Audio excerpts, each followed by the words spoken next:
Ibra di testa, Tonali, gol! Sandro! Meritato! Sandro! Gol!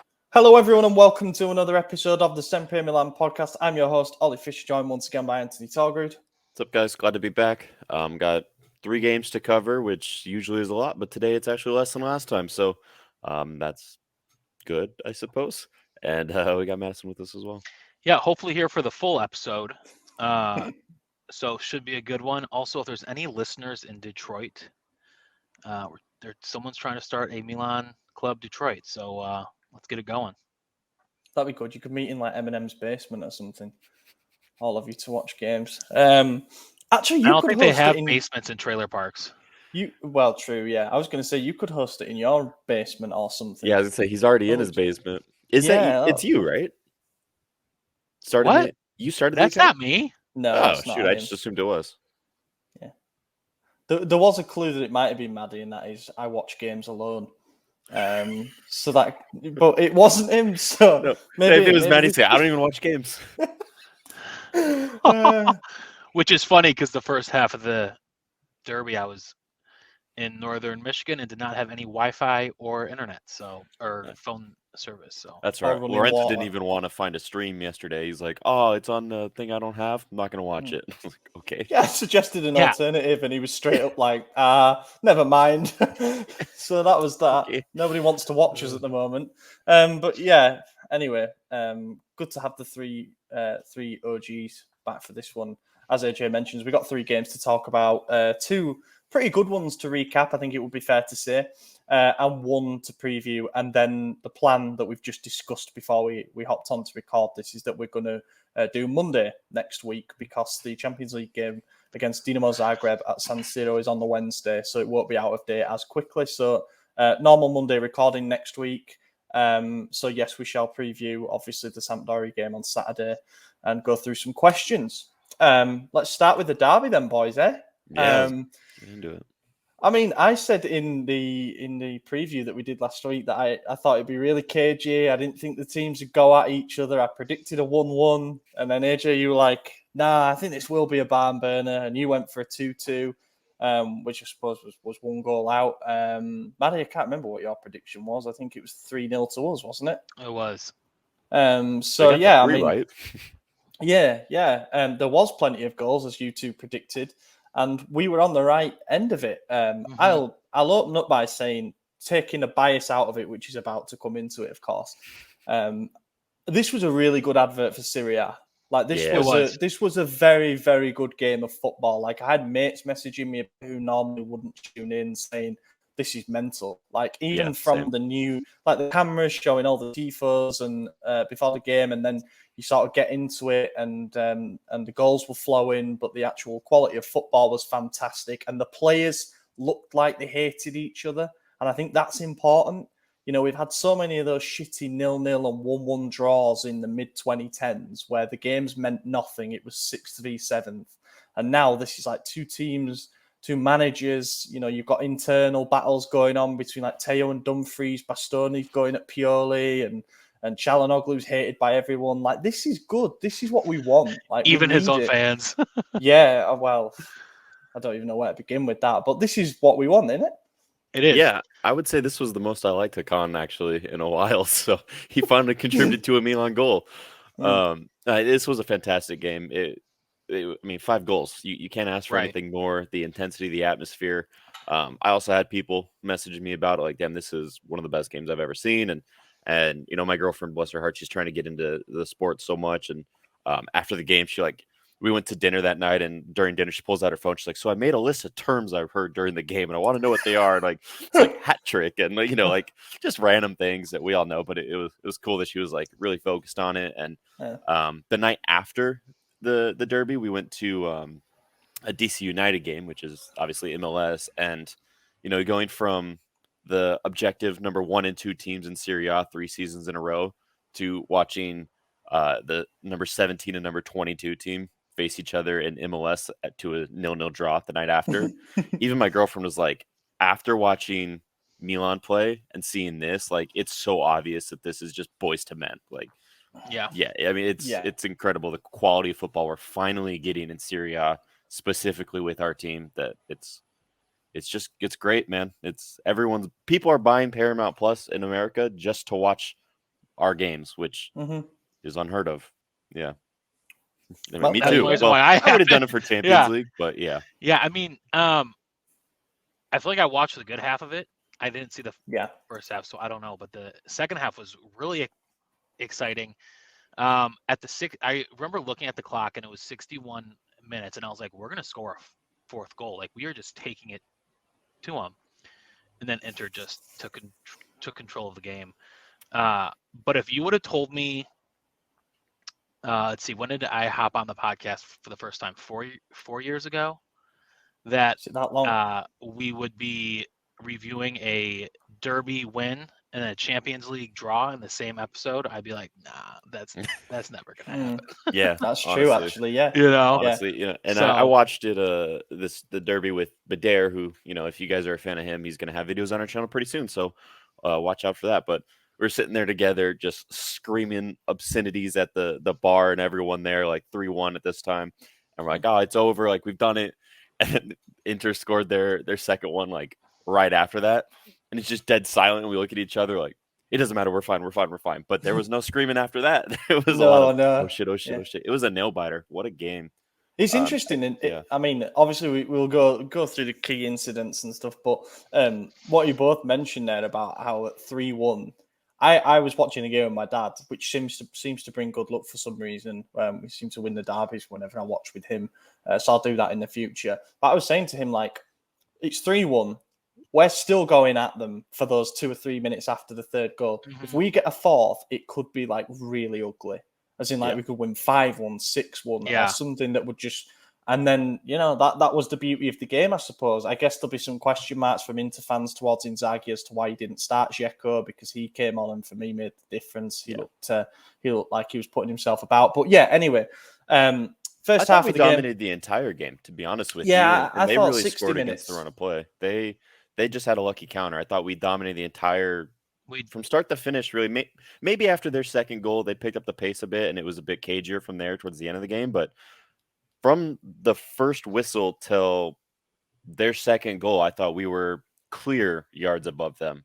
I didn't feel worried. Even when they went 1-0 up, I was like, all right, it is what it is. This happens. But I wasn't afraid. I was just so confident because we were really close early on multiple times. We didn't find the back of the net, and that's been a trend this season so far. But once we found it, we didn't stop. I think a thing that gave me hope, even when we went a goal down, and it's not like we were trailing for loads of time after that, but it was just last season's derby when we went 1-0 down, having been battered in the first, let's be honest. But we hung in there and managed to go on and win that game. And yet, we, as you say, we'd had the better of everything up until their first goal. So I was full of confidence that we could get the next one. And then that was when the momentum could swing definitively in our favour, as ended up happening. Bit annoyed about how the first goal went in, because we were controlling the pace of the game up until that point.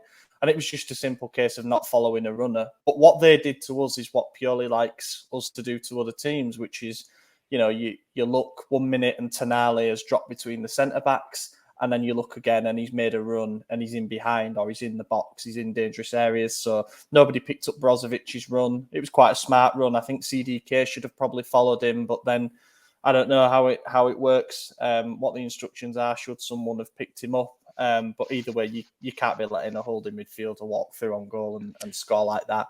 I think a lot of it was Lautaro's hold-up play. He did well. The way he had the ball and he drew, I think it was Kalulu was on him. It might have been tomorrow. I can't remember who was holding him, but he essentially took a center back out of the game and was holding the ball and just laid off that pass to Brozovic, who was wide open at that point because there was a hole in the back line. So I think more of that goal needs to be credited to Lautaro. Obviously, you can't give him a goal for that or the assist even, because I think there was 2 passes maybe. Yeah, he led it off and then the pass went through. Yeah. But I mean, that's what created the goal. That was all him. Yeah. And I am actually, I suppose, relieved that we managed to hit back before halftime, because of course some doubt does creep in if you're still trailing at the break despite playing quite well. And we were creating plenty of chances, and we took the one that came to make it 1-1. Really, it was handed to us. We didn't have to do too much work for this one. Çalhanoğlu sends kind of a stray pass into the middle of his own half, and that was picked up. Tonali steams forward with the ball, lays it into the path of Rafa Leão, who opens up and puts it into the far corner from his left foot. So that was a good finish. I wasn't expecting him to go at it with his left foot. I thought he might properly open up his body and go at it with his right foot. But Semir Handanovic did get a hand to it. I mean, some were arguing that he could have done better with it, but I think it was a really well-placed strike, to be honest. There's probably only him in quality terms, maybe him and Giroud, who are capable of that kind of first-time finish, picking out the far corner with that composure. And yeah, that was it then. I quite liked how the celebrations, aside from going and getting Florenzi's shirt, which was a nice touch because it looks like he's going to be out for a while now with the muscle injury that he picked up. I quite liked that the goal went in and there weren't too many big celebrations. It was almost like, come on, let's get back. We've got another goal to get here. And I think that set the tone for the rest of the half and then into the second half where Olivier Giroud scored again to make it 2-1. He's the man for the derby at the moment.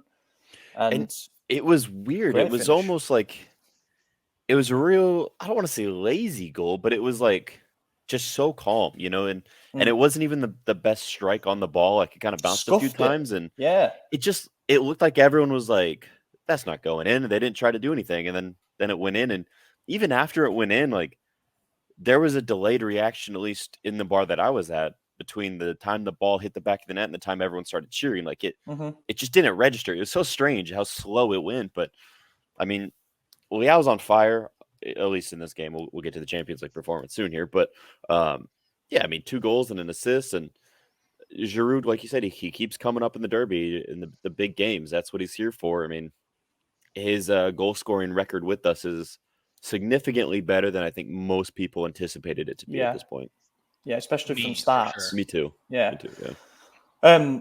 Yeah, and that second goal, it was the same really for me because everybody seemed to stand still. Like Leão was allowed to just put the ball into the box and the defense just stood still. Everyone around Giroud stood still and just kind of accepted that he was going to be able to get a shot off. And instantly I'm thinking, well, was someone offside in the build-up? And that's why everything stopped. Right. And he's just scuffed it in and it didn't really matter. But no, I mean... There wasn't even a check. They just said, okay, it's good. Yeah, I mean, he clearly wasn't, but it's just when you see everyone stood, you think, has everyone stopped playing? But I think if he hits that sweetly, he probably doesn't score. He almost has to scuff it like that for it to angle back across and bounce twice, including once just before Handanovic's glove. Otherwise, he's got across and got it covered. It just bobbles over him. So, yeah, I mean, not every goal is going to be a masterpiece. But they all count. Counts. And the third goal probably was a masterpiece. You could hang this one in the Louvre. It was I mean, don't get me wrong, Bastoni and De Vrij have got blood on their hands after this because I don't know what they were thinking. They clearly had vertigo or something.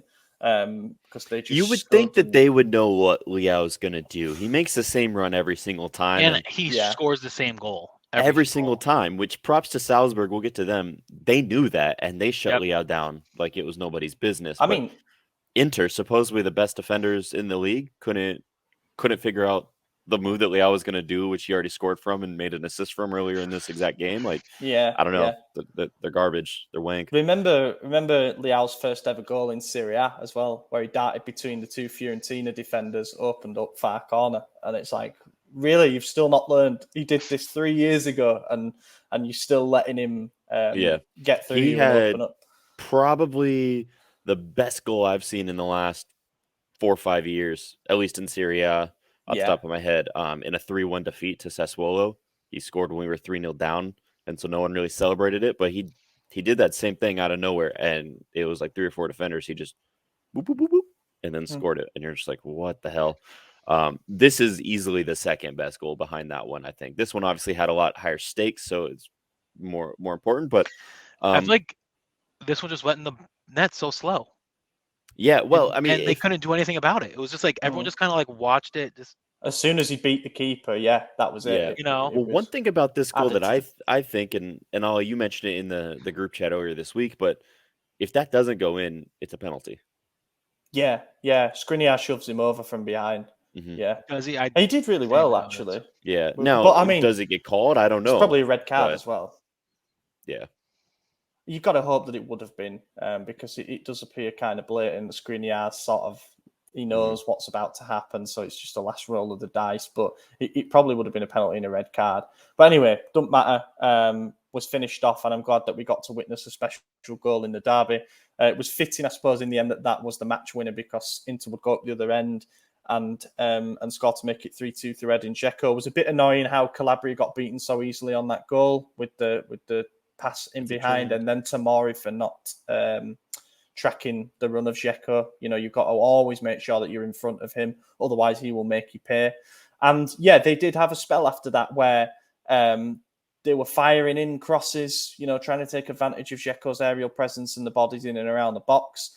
And Çalhanoğlu was shooting from distance. He forced a good save from Maignan. Now, I don't think that goal would have counted if that Çalhanoğlu shot went in the top corner, because there were 2 balls on the pitch at the time. And the referee is meant to stop the game if there's another ball on the pitch. People didn't notice it, but it was apparent on the BT feed of the game that Tomori had stopped and was pointing at another ball that was on the pitch. So I don't know if that had stood if it went in, but they gave the corner anyway, so it was as if they were playing on. But yeah, that would have been an interesting one. And then I think we negotiated the last 10 minutes really well. Good game management, slowed it down, won the free kicks, maybe could have had another one on the counter. Late on, Origi came on and seemed determined to get his name on the score sheet a little bit too much for me. Passed up on a couple of squaring opportunities, and his shooting boots were not there. Yeah, we'll come on to that, of course. But yeah, it was massive. You could see how much it meant to the players at the end of the game. Always got to love the celebrations in front of the Curva after a derby win. And, 3 wins out of 3 at home in the league. You can't argue with that. Okay, we've not won away from home yet this season. But that picking up 3 points against direct rivals for the title, I know it's early, but as we sort of said last week, no derby is insignificant. No game against a top 4 or title rival is insignificant. It's all early confidence and it's all momentum. Well, and you can see what it does for the odds in the league. You look at the 538 algorithm before the season started. Inter were heavy favorites to win the Scudetto this season. We were far off second. Like it was like 84% to us at like 26%, something ridiculous like that. But you check it today, and we're separated by 1%. And Inter's still favorites, but it's like a very, very, very small margin now. It's just 1%. So, I mean, that obviously makes a huge difference. And, get another win over a top 4 side. We got Napoli in 2 weeks, something like that. Yeah. Then there you go. We're probably going to be favorites at that point. So it definitely sways everything when you get a big derby win. What's wild about these numbers is they are 1% more likely to win the championship, but we're 1% more likely to qualify for Champions League. Yeah, that's bizarre. It's like our ceiling and floor are very similar, but yeah. Honestly, I was just thinking about tops and flops there, which I suppose we might as well do now. It is hard actually to pick one deserving outright winner to be man of the match for this. Now, obviously, Leao will rightly take all of the plaudits and the headlines for the brace and the assist. 3 goal contributions was fantastic. But I think that the team effort in this was so important. Like, if the midfield would have been overrun, we'd have lost this game. If the centre-backs hadn't have been switched on, remember Kalulu Tomori against Correa Martinez in the second leg of the Cup did not go well. We lost 3-0 and they tore us apart. And, Teo, he got into his battle with Dumfries, and I think it's fair to say came out on top. Again, he loves winding him up. And yeah, everybody had a hand in this. I mean, he had that wonder save. Yeah, Maignan with the save. But I am going to be boring and say it was Leao. This is the first time I think he's announced himself on the stage of the derby. These were his first 2 derby goals. Yeah, and it felt like his first very, very impactful performance as well. Obviously, Giroud took the headlines for the win earlier this year, but it was all Leao in this. And as we mentioned at the start of covering it, for all those neutrals or football fans who might not have a team yet, who are tuning in and looking at that, they're thinking, "Oh, that Leao is special," and that might or might not be good for us, in the renewal talks and keeping hold of him and stuff. But that was as long as big, they're not big watching him in the performance from Champions Rafa. League. No, hopefully they are watching him in the Champions yeah, League. Hopefully they are watching maybe we hope they are. Champions League. Well, you saw what's his name, Jerry Cardinale, in the stands during the derby, and he was very pleased with Leao. So hopefully, he said one of his goals is to renew Leao. So so hopefully we get that done, whatever the price is. I mean, at this point, how do you say no? I feel like this guy's just going to start throwing money. I think so too. I don't know why I have that, but like he just kind of seems like someone who's like, let's fucking go. Like throws money at issues. So we'll see with all of our FFP breaches or whatnot. But my top of the match. I mean, obviously Leao is the correct answer, but I'm gonna change it up and say Maignan, simply because he made multiple wonder saves. That the big one on Çalhanoğlu, which you say could have been called back. It didn't look like they were going to because they gave it a corner afterwards. That's a goal that Donnarumma quite simply does not save. And then I want to say it was in stoppage time or maybe like the 88th minute, there was a really close one from Lautaro that he got a nice low block save that was almost in, that live looked like it was going in. That's another one that Donnarumma just always gets beats on.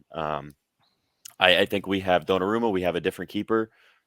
We lose that game, not just draw it. I think we lose that game, and I don't think we would have won the Scudetto last season either. So I think Maignan's impact gets understated because he's a goalkeeper.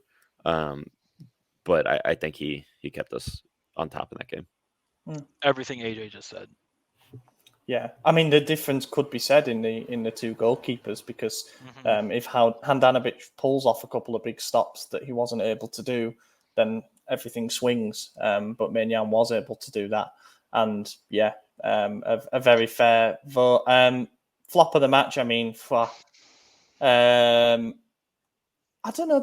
I think it's Macias again, and I feel like I'm picking him every week at the moment. But we're saying the same thing every week at the moment, which is that they keep alternating who starts on the right hand side, and it will be different for the Salzburg game, which we'll talk about. But whoever starts is underwhelming, and then it's time for a change on the right hand side. But Macias was not at the races at all for me, and it's an easy pick, but that's it. Yeah, I think there's 3 choices you could go with, and all of them, whoever you pick, it's going to look a little harsh. I think Macias is an easy one just because of his history. I don't think CDK was all that great. I think he's kind of struggled to get going. In the big games, he obviously had a few headers that were wide open, to be honest with you, and none of them went in, but that wasn't just him in that aspect. There were a few wide open headers we had. I think Lulu or Tomori had another one that just went over the bar that really should have been on target at bare minimum. Calabria is another one. I think he's had a poor run of games. You're seeing him get subbed off earlier. Maybe it's just because of the amount of games we're playing at the time. Maybe it's purely kind of injured like 3 weeks ago.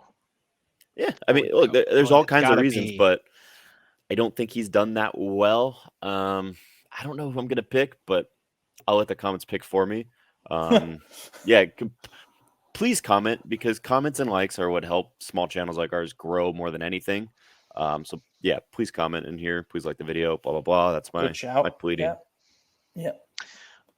Everyone knows who I'm going to pick, but regardless of that, I see CDK's first season being a lot like Tonali's first season, where he's kind of like finding his voice in a way. He's making some key passes, but like he's not there in the final third. Yeah, I think that's fair assessment. So it's only been 5 games, and he's looked decent. He hasn't been like the world beater that we all expect him to be, but again, he's only 20, and he's playing in a new league that is far better than the league that he left. And he was the star at that team, so he has to find his spot here, But my flop is Salamackers, of course, always is. Always is. He came in on the 72nd. Yeah, he did come off the 72nd. He did come off the bench, and he actually did commit a few fouls down on that right side that gave them chances to put free kicks in and stuff. But, the one thing I will say about CDK as well is that he's getting a start over Brahim Diaz, because when Brahim Diaz isn't in the game, he offers absolutely nothing. Whereas CDK at least covers more ground and he's more physical, so he can disrupt and he's better pressing. So even though CDK didn't really do anything in terms of end product in the derby, I was quite impressed with how he applied himself generally. So but how many we're gonna have to be patient. assists does he have this season? He's on 1 or 2, right? Just one. Yeah. Well, 1 plus the Salzburg one. Didn't he assist in? No, he started the build up. Yeah. Okay. So a hockey assist. Yeah. But that's another thing. I mean, we'll come on to the Salzburg game, but I think there are certain things that are going unnoticed. When you're scoring 3 goals, you maybe do miss little bits in the build up to goals and stuff. But yeah, he needs time. He needs patience, and for all the reasons you said, Maddie. But yeah, it was great. I mean, Inzaghi lost his head a bit. We always like to see that. Bastoni tried to get something out of Pioli after Inter went 1-0 up, and Pioli shushed him, which I thought was great. Çalhanoğlu refused to shake Theo Hernandez's hand because Theo kind of instigated some chants during the Scudetto celebrations. So Theo gave him a playful slap on the head, which was quite good. There was a video as well of Mike Maignan running over and pushing Lautaro away basically by the neck. And then Lautaro didn't really fancy it after that, which you understand because there's about 1.5 foot difference between them in height.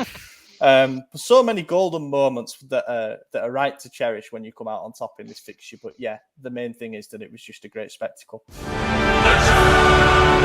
So Milan returned to Champions League action on Tuesday night with what looked like a manageable game on paper against Red Bull Salzburg away from home. But I suppose in the end, it turned out to be anything but that. We did speak in the preview about why we should show Salzburg plenty of respect. They've been in the Champions League for multiple seasons now. They're the Austrian Bundesliga champions. They run away with it pretty much every year. They've produced some great players. They've got Sesko there at the moment, Okafor, Sucic. They've had Haaland, Mane.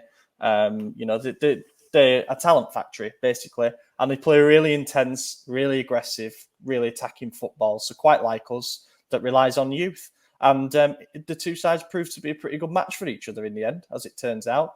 I think the result that preceded ours, the Dinamo Zagreb beating Chelsea 1-0 and consequently getting Thomas Tuchel the sack, kind of probably showed people that, there's no such thing as an easy group. Every team is going to be up for it. Every team is in there on merit. But yeah, I don't know. I think it'd be fair to say that we were a little bit rocked by the tempo early on and we made some uncharacteristic mistakes. I was a bit annoyed with how the first goal came about, as everyone was, really. But yeah, how do you nutmeg the defender and the goalie? Yeah, I think I was frustrated would be an understatement. I was over the top livid, especially because right before kickoff I said, light work, here we go. And then Madison said, you jinxed it. And I said, nah, we're good. Well, I jinxed it. You also said 7-0 in the graphics chat, which... No, did I? Yeah, but maybe that's just talking just shit though, because to do me because Chelsea lost. Yeah.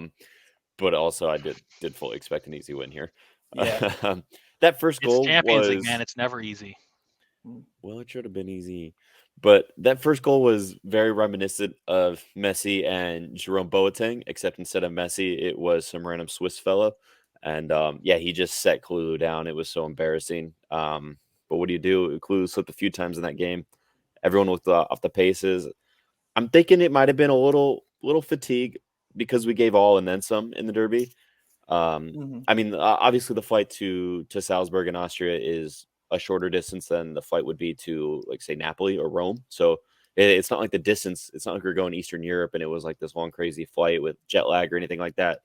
I think they were just tired. And I think Salzburg has focused on this game much longer than we did. We obviously had to play the derby, and I don't know who they played, and no disrespect to their league, but I don't think they were really worried about who they were playing in the league. Each nation has their own core systems that they use each league, and Serie A hasn't quite adapted to how we play yet, but it seems like the Salzburg system was a lot more suited to defend our style of play, and I don't think we anticipated that. Leao got shut down every opportunity they had. They double, triple covered him, which is typically not something he struggles with, but they knew that little cut inside move that he was going to do, and he got shut down a lot. It seemed like as it got going, as it was difficult, everyone decided they wanted to play hero ball. Whenever they got the ball, they were going to try to take everyone on their own, and they were going to score the winner, and we couldn't. Here's a sentence I never thought I'd say in my entire life, but Alexis Salamakers was the man of the match in a Champions League game. He was. And Maddie is struggling to come up with anything to respond to that by the looks of it. I was going to say something, but I'll decide to wait till the end of this selection. Yeah, fair dues. Being the hero ball, there were so many opportunities for, the person who was shooting to pass the ball. And that is a very easy thing. I assume that they watch film, and go over like what they should have done. Maybe, I don't know. American football is different than this. So that's a very easy thing where Leao or where Pioli can be like, pass the ball here. He scores. Like, what the fuck are you doing? Yeah. And it's in like Italian or something. I don't know. A boobity bobbity. That might not be all right, actually. Pobega had one of them, didn't he? I want to come on to the substitutes. One of them, he had 3 of them.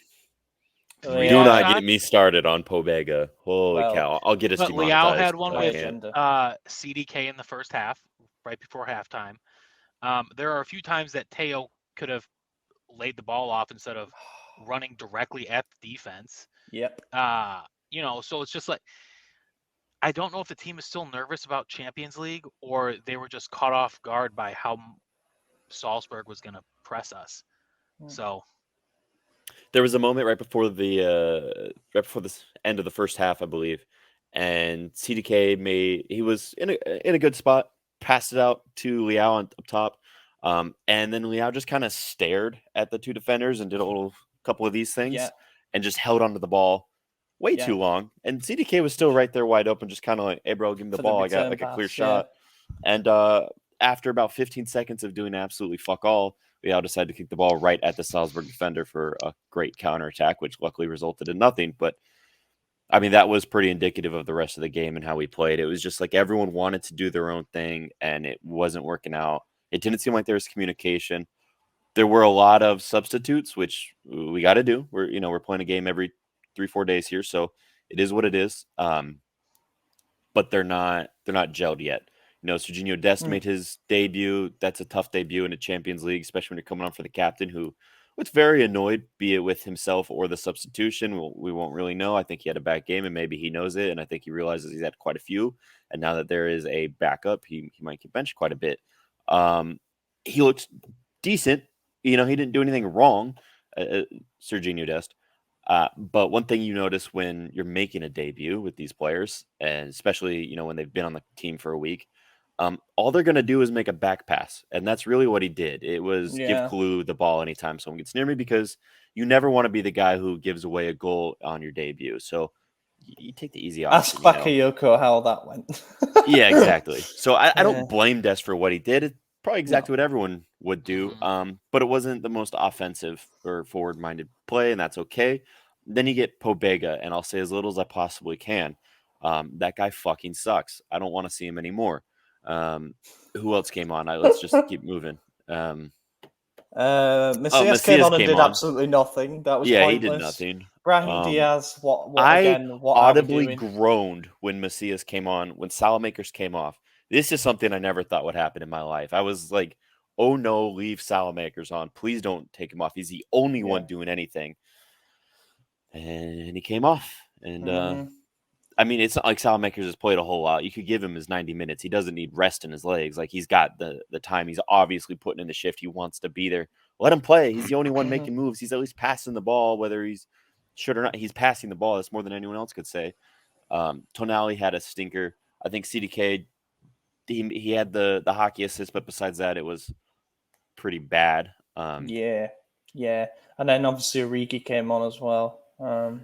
not ideal. He should have scored. He really should. He really should. He did do one good thing, did Origi, that was very close to probably winning the game. That was when he had his back to goal and he slipped that ball through for Brahim Diaz, and he nearly got to it. I think he ended up like touching it into the keeper, but and then that spinning effort inside the box very late on when the ball dropped to him. I mean, you can say what you want. Maybe if he's got a couple of goals under his belt already, that's a chance that he puts away, or maybe he slips at the wrong moment. I think the defender maybe gets a touch on it as well, so it could be a great tackle. But it was strange.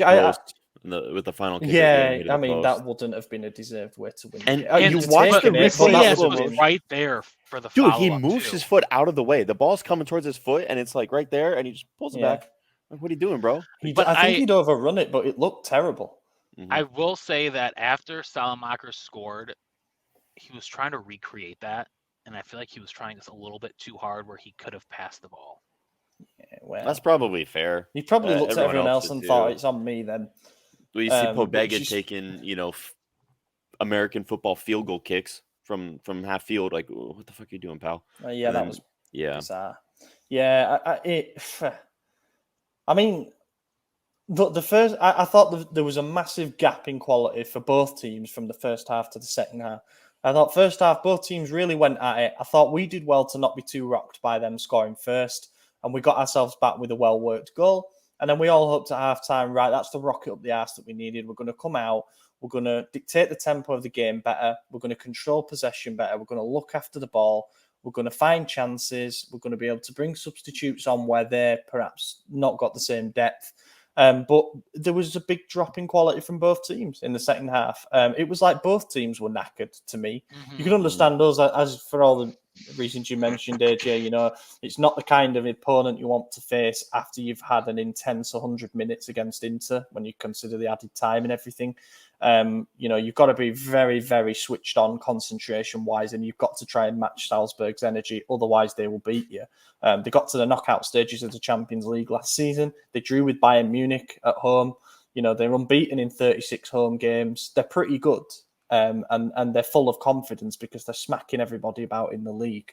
We did find it tough there. But I did think that the last 30 minutes, when we were in control of the game and we were running things a little bit more, the chances would come. And they weren't as clear-cut as that. We kind of just went for chaos again, ping the ball into a dangerous area and hope that something falls. And it nearly did. But, if we win the goal via that late Leao deflection, if we win the goal because we managed to bundle one in from close range, it doesn't change what would have been a monumental 3 points, but it does perhaps change it doesn't change the idea that the attack in some respects hasn't really clicked just yet, and it has to do in time. I mean, I thought Dest did okay. He added some energy down the right side.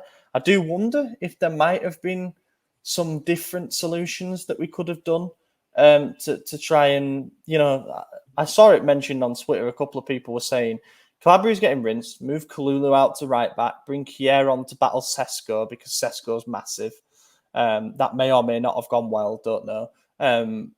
Move Salamakers into the middle instead of having to bring Brahim Diaz on because that's where he was doing all his damage anyway, and bring Dest on as the right winger. Maybe something like that could have worked better, but there really wasn't much organisation after we'd made our 4 subs and then a 5th sub late on. I think Sesko would have been too fast for Kier, and I think that might have caused more problems than solutions. Although on paper it does make sense, and I do agree Kalulu out wide would probably be better than giving Dest a debut when we needed a goal to win. I think. I have nothing against Dest, and I'm super hyped that we have an American on the team. Like, I want him to succeed more than anything, but I don't think it was the right move to give him his debut in that moment. He didn't fail, though. He didn't. No, but he didn't fail. But he certainly didn't help us move towards a goal. No, but you could see on the attack, he was getting really frustrated at the balls that were being played in the attack. Yeah, he was getting mad. I think they all were. He did have that one moment where he picked up the ball and he looked ahead for his options and he kind of gesticulated as if to say, "Where is everyone? You've got to offer yourself." But I think by that point, Salzburg knew that we weren't able to move the ball quick enough. So they were happy to sit deeper and deeper, and we couldn't break them down. Is what it is. I mean, every game in the Champions League is a lesson, considering we were 7 years without it, and then we got humbled last season. You know, we all underestimated the likes of Porto a little bit. They showed that every single team in the competition will play with some degree of intensity, and we're not used to it every week in Serie A. We're used to having to break down 10-man blocks. So yeah, every game's a learning experience for these teams, especially for these young players. And especially for the new signings as well. These are the environments where if something clicks, then it could be pretty memorable. But yeah, it's what it is. I mean, it's a point. We're not bottom of the group because Chelsea lost. Chelsea have sacked their manager. We'll see how that develops when we face them early in October. We've got the group leaders, Zagreb, next midweek. So that could be a big chance to go top of the group. If we were to win that, we jump above them, and then maybe Salzburg get something from Chelsea. Who knows? So that'll be interesting too. Tops and flops then. Yeah. All that bitching just now, just to say we're currently qualified for the knockout stages. So it is what it is. We're quite happy actually. It's a tough place to go. Yeah. I will say actually before we do tops and flops, they've got some players. That Dedic right back is 20 years old who pocketed Leao. Like, he looked really good. I'd be having a look at him, you know. Honestly, playing any Red Bull team is going to be difficult. Yeah, except for the New York Red Bulls. And maybe there's a few more that just don't really... Bragantino in Brazil. Yeah. We've got a feature on our website, actually, about Salzburg's academy. And this wasn't even from the Ranić thing. It was just about how they've built this football academy, and it could be something for us to look to replicate because our Primavera have been pretty dreadful. They've got so much there to help players develop from that formative age as well. Be like 17, 18, they're not afraid to throw players in there. I saw something, every player that scored a goal for Salzburg this season is 24 and under, and Salzburg's last 12 goal scorers in the Champions League are 23 and under, I think. So, like, that is mental. These are young players that are actually performing on the biggest stage. So they're made of something. Okafor looked good. I saw one journalist, I can't remember who it was, say that we're interested in him, which is natural, obviously. It's like the Taremi and the Otavio links that came about after Porto. And that Fernando, I thought, was pretty good without taking a couple of the chances that he got. But and Kiergaard as well, he's good. They're good. They're a pretty good team. We're going to have to watch out for them at San Siro as well, because I think they're quite like playing with... Yeah, and they'll like playing with us, expected to be on the front foot. Tops and flops. Top is Salamakers for me. He's the only one who looked like he had his head screwed on. Yeah, I'm going to give it to Salamakers as well. I mean, he was given the man of the match ball. Do it, Maddie. You got the trophy. Yeah, I'll give it to Salamakers. Never in my life did I ever think I would be doing this. I'm clipping and I will tell you, when he scored, I was like, yes, fuck, it's Salamakers. I literally did the same thing. I was like, I cannot believe it. I mean, like, my agenda is ruined. Agendas aside and stuff, like, we still support the badge on the chest, you know. For so, like, 100%. Yeah, when it's nothing. Yeah, it's nothing personal ever. Usually, most of the time, it's for humor purposes. Yeah, broken clock's right twice a day, you know, and you throw. Hopefully, he's got one more in him. And then flop for me. This might be harsh. But I'm gonna have to say it because of the circumstances surrounding it. For me, it was Giroud.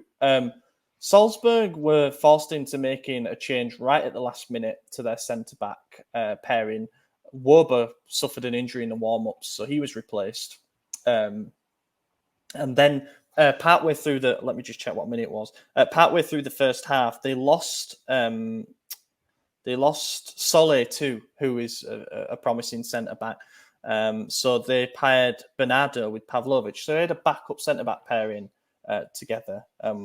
And Giroud didn't do anything. You know, he didn't really exploit anything. He wasn't in it. I mean, I'm going to give him the benefit of the doubt and say he's playing a lot of long minutes at the moment. He's starting virtually every game, while Origi isn't up to full fitness, and while Rebic is actually out injured. But in a game like that, you kind of expect the seasoned Champions League player to put his stamp on it a little bit more. But maybe we're now just accepting what kind of a player Giroud is. He's going to be the right place at the right time, man, who's going to score big goals, but don't expect him to do much else. That's me. Yeah. Let me paint a picture. 10 out of 25 passes completed. 0 out of 3 long balls completed. 4 fouls.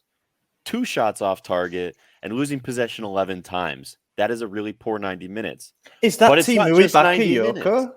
That was only 30 minutes. That was a third of the game. And you have a horrible full game statistic to back up your half-hour appearance. Pobega is the worst player on this team, and he needs to go away. I don't have a Salamaker's agenda anymore. I am Pobega out. This is the worst player I've ever seen in a Milan shirt, and I've seen some howlers. Yeah, I'm anti-Pobega. I'm not the guy who's going to say it, but I'm thinking it. You know, I did tell you all that he's not ready. He's just. How do you get ready though? He's just a big. You can't keep on loaning him out. Can you complete more than 10 passes? That would be good. How many passes did he complete? 10 out of 25 in a half hour. That's it. Well, and last time he played, which I'm not he completed 60% of his passes. That's nice, and it's like 40. 10 out of 25. No, when I looked, it was 60%, and then I decided not to continue this argument because you made some other good points about challenges or whatever, and so I was just like, I'm not going to die on this hill. All right. Well, and in the other game that he played with Benacer, I think it was a Sassuolo draw. Benacer had like 90 touches in the game, and Pobega had like 11 or something like that. Like he's not. He ain't a ball player. He's not a ball player. I mean, he's not a player. We were sold the idea that he's a ball carrier, so he'll get the ball in. He had 15 accurate passes out of 25. That's 60%. Okay, so I read it wrong. Okay, so 10 out of 25 incomplete. Sorry. Still not great. I mean, you expect it to be around the 8% mark for a midfielder. Otherwise, they're being untidy with the ball, especially when the space opens up late on. The passes are easy to complete. Anyway, yeah, he's not there. I mean, he was meant to at least chip in with some goals. I think did he get 6 last season for Torino and a few before that? And he picked up the ball twice just outside the edge of the box. One he sent into Switzerland. The other one he dragged wide of the bottom corner. When you know if that falls to anybody else, or if he slots in Leao, then we've probably scored. Pobega has more rocket launches this week than NASA. Just saying. Oh, yeah. I did see that on the news. His shots weren't even that far off target. My God, one of them was. They weren't on target at all. The second one was... One went just wide. Then the other one was like just over the bar. It was quite far over. The keeper didn't even move, did he? Yes. He moved because he was laughing He hysterically. was now? Rolling on the floor. No, I'm not going to hate on the kid. I know you are, AJ. It's fine. But he's 23 now. He's so he's like, he's older than. Is he even a kid anymore? Yeah, and we're sort of talking about it like, well, he could come good. He ain't. No, you're talking like that. You can't. No, you literally said, well, he needs more time to develop. Listen, if he's not it now, he's not it. Like as depth, no, I think we know exactly what kind of player he's going to be because he hasn't got the physical mold to be a Benacer or Tonali type. He just doesn't. He's not going to be quick enough. He's going to be like a half a foot taller than both of them. He's going to be physical. He's going to try and break up play. He might be good as an impact sub if we need an extra body in midfield. But I just think that maybe now we're seeing what I've said and what other people who watched him have said for a while. He's not really that conducive to the way that we want to play. But we've spent a good 5 minutes here hating on him. So I think we should preview Sampdoria. Probably. Hang on. I give my flop. I'm going to say Kalulu. I was hoping you would say Pobega after all that. But no. Yeah. That would have been. It's his fault that they scored. So no, Benacer gave the ball away in a bad area there for me. The defender should defend and not be playing ice hockey in the box and slip and fall. Yeah, I agree with what you're saying. However, for my agenda, I have to agree with Ollie because I've been blaming Calabria for all the crosses that then get beat. So, Benacer. Yeah, you have been blaming him. So, for consistency, to keep on my agenda. So Sampdoria are useless, basically. Is probably the start to this. I mean, I mentioned when we were doing the predictions for the season in terms of who might go down. That Sampdoria, if you're a betting person, might be a decent shout as an outside pick, because I think betting companies just look at them and think, well, they've been in the league a while now, they're probably not going to go down. But they lost key players. They've got Gianpaolo as the head coach, and we kind of know that he can't get teams out of a pickle, really. And their form so far this season, 2 points from 5 games, suggests that they are going to struggle. They are struggling to score goals. They've only scored 2 in those 5 games. Interestingly, the 2 draws that they've picked up have been against Juventus and Lazio. Yeah, I mean, they drew against the easier teams in their schedule. Yeah. Oh, and they actually, they lost to Atalanta, but they lost 4-0 at Salernitana, and they lost 2-1 away at Hellas Verona. So, yeah, interesting thing going on there. And by interesting, I mean, watch out for them if they find themselves rooted to the bottom of the table at any point. Thankfully, Monza, Cremonese, Lecce have also started the season pretty rough. So yeah. My one concern, sorry to interrupt you, but my one concern with Sampdoria is both of their goals have come in their last 2 games. So maybe they're starting to find their feet a little bit. Maybe they'll be going to be a little bit harder than we anticipate. I've noticed we show up for all games, but we really show up for the harder games, and then we kind of just assume we're going to do the business against the weaker side. So my worry here is, again, conceding an early goal before having to realize, we actually have to play a game to win it. So that's kind of what I'm afraid of. I'm also worried about a Sassuolo-style situation where we rotate, because I think a lot of our players are tired, and it just doesn't click. And if Sampdoria do what they did to Juve and what they did to Lazio, and that is sit deep and say, you're going to have to beat us, you're going to have to come up with something to break us down, and we've got like 6 changes made or something, that we might not do it. And then it gets to 60 minutes and you throw on your big players to try and turn the game in our favour. And by this point, again, it's just chaos that isn't going to work. That's what kind of happened at Sassuolo, and we didn't get the 3 points there. It never seems like we hammer Sampdoria. Even the first game of the Scudetto season were 1-0. Yeah, we won both games 1-0. So I think there was a 3-1 or a 4-1 in there at some point. 4-1 in 2020. Yeah.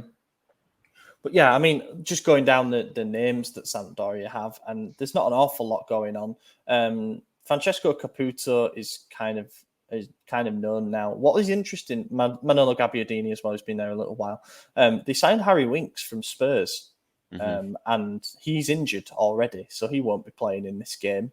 And I do think that that's the kind of signing that they probably needed as well. Someone in the midfield diamond to just pick up the tempo and be a bit proactive since they're struggling to score goals. They've got Fabio Quagliarella, who we know now quite well as the captain. Omar Colley's still pretty good centre-back. Also, they've got someone who used to be at Huddersfield and was not good enough for Huddersfield by any means, called Sabiri.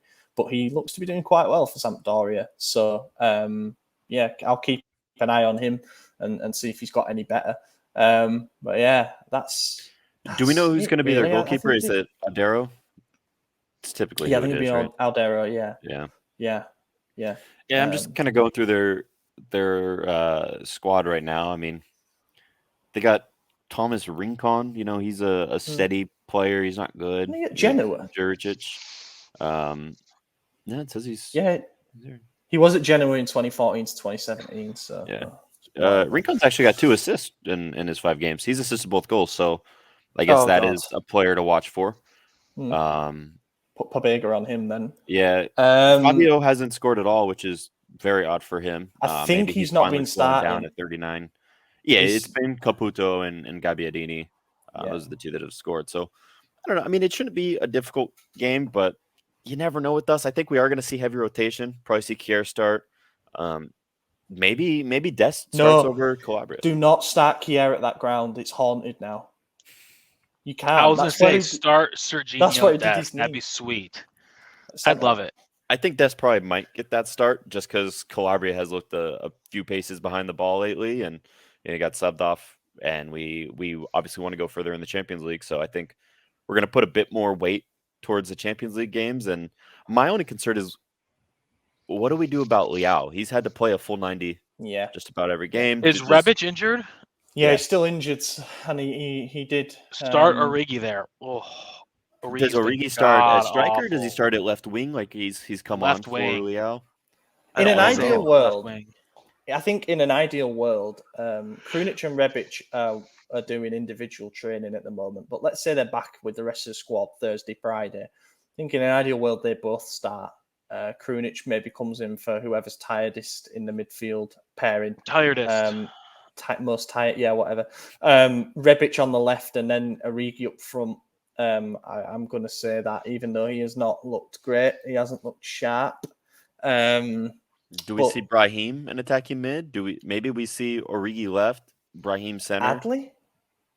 Adley. It'll be Adley because he's not in the Champions League squad, so he's going to get minutes. I was thinking CDK up top, maybe. We saw it a little bit, and we know he played there last season for Bruges. Maybe that's what we see. It's got to be Salamakers to start. You got to reward him. I'm worried about Leao, as you said. I'm worried about Teo as well because there is no obvious. We're not going to play Ballatore. I think it's been made clear that even when there's rotations, Ballatore will not be one of those players. Mm-hmm. God, he's going to need a rest at some point. Oh yeah. So there's a lot of headache. We could make 6 changes for this game. We could make 1 or 2 and pay the price for it. The one thing I will say is that we've got the game on Saturday night, and then we've got Sunday, Monday, Tuesday, and then we play on Wednesday. So that one extra day of extended rest, if you give the players that day off, maybe you can get a bit more out of the starters. Predictions: I'm going to go 1-0 again. I think we find this tough. 2-1 us. I'll say 2-1 us as well. Narrow margins of victory predicted. Fingers crossed it's a And I get to watch this one with that guy up there. So sweet. No, you don't. Me? No, right there. No, you're going to be here on Saturday. This Saturday? Yeah. Oh, this is something that could... This is something that clearly needs sorting off air. Yes, I will be in Detroit with Madison this weekend. I thought it was next weekend. I don't know. We even talked about it before we started. Talked about the weather this an hour ago. Yeah, I'm leaving in 2 days. So yeah, I'll see you soon. Brilliant stuff. That's plans for you this weekend then. We'll do a couple of listener questions and then wrap it up. Andrew Mahakata asks, are there any answers as to why Milan are constipated in some matches, creating chances but not finishing them? Dietary usually is the constipation thing. So maybe Brahim's been eating them hamburgers with mayo again, and I don't know. But it is an interesting point. We were like this last season, barring that early game where we hammered Cagliari. Is there going to be a game? Until we scored 3, but it was 1 goal margin of victory. Is it going to be a game where just everything goes in for us and we beat a team 4 or 5-0? Could it be nice. Saturday? Could it be? But that's kind of how it feels. We are creating a lot of good chances and not putting them away. But one thing I will say is that obviously as a fan base, we feel like this is something very specific to us. We create 10 good chances and we only take 1 or 2 of them. But I think every fan feels that way about their team. Every fan dwells on those half chances that you, in your head, make out to be far bigger than what they actually were. So I don't know. I'd like to see, but I know our XG, how much weight in it you put in. I don't know, but I know our XG is often around the amount of goals that we score, sometimes even less, which suggests that the chances aren't as great as some make out. But let's just keep creating them, I suppose. What happened? No, we talked about CDK a little bit, so I'll skip that one. Are you, Mike Galisano, are you concerned, as I am, about our depth? It seems like when we make changes in games, we have a pretty noticeable drop-off. Yeah. I completely agree. All of our subs are a step down from the starters. That's typically how subs work. Yeah, typically. But I think this is a bigger step than most teams. When City make a substitution, you don't feel like they're getting any weaker. We do. We're not Manchester City, or do we have the resources yet? No, I agree. But I'm just, for the sake of the question, yes, we are weaker when we are making this. I think more depth. there's been a false narrative as well, a little bit, where like we scored 4 against Udinese in the first game of the season, and everyone got gassed because Rebic and Brahim were the best players. And then you start looking at it, it's like, oh my god, we've got 3 players who can play number 10. We've got, Rebic, who will be a great backup, and he can even play up front if we need him to. And we've got Origi to come back, and he's going to be great. And Giroud's going to be able to. And then you realise actually that like injuries are going to be a thing. So some players are going to have to work overtime. Not necessarily everyone's going to click for multiple games in a row. The right wing is incredibly inconsistent. Brahim Diaz will go back to being ineffective in quite a lot of games. Rebic can't stay fit. Yeah, I think there's like extremes. When we win a game and everyone looks good, it's like we've got a deep squad and we're going to be fine. And then, we've not seen Astavronks yet. We've not seen much of Adley yet. We've not seen much of Dest. We've not seen anything of Malik Chow. And these are all players that are going to be integrated, yes, but I don't think they're going to be world beaters either. And I think it'd be wrong to expect them to be that. So it's a project, isn't it? Don't underestimate Americans, man. Oh, the kids dominate in Serie A. I mean, Weston McKennie scored a great goal. He did score. Yeah.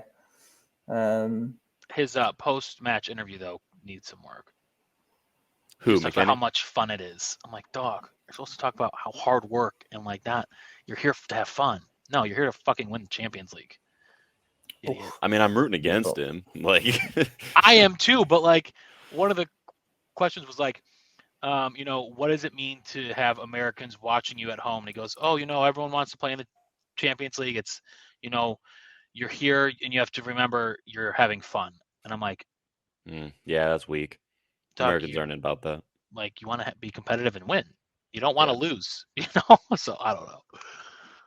This isn't Sempre Juve. Thank God. Not yet. That's it. That's it. That's a good way to end the episode. As mentioned, we'll be back in less than a week because we will be recording on Monday. We'll recap the Sampdoria game and look ahead to the games to come. Thank you to everyone who made it this far in the episode. Been an action-packed one as always. Let us know your thoughts on the games that we played and give us your starting lineup for the Sampdoria game and whatnot in the comments. That would be fantastic. As always, keep any questions that you've got coming in. You can send them via email as well. And I think that's everything I've touched upon. I've been your host, Ollie Fish. You can find me on Twitter at Ollie Fisher. AJ, thanks for joining. Yep, Turger45. It's been a blast. See you guys soon. Edward __Tove. Ecco l'Ante in area di rigore, Ante, Ibra, gol! Vediamo se è buono, ce lo dà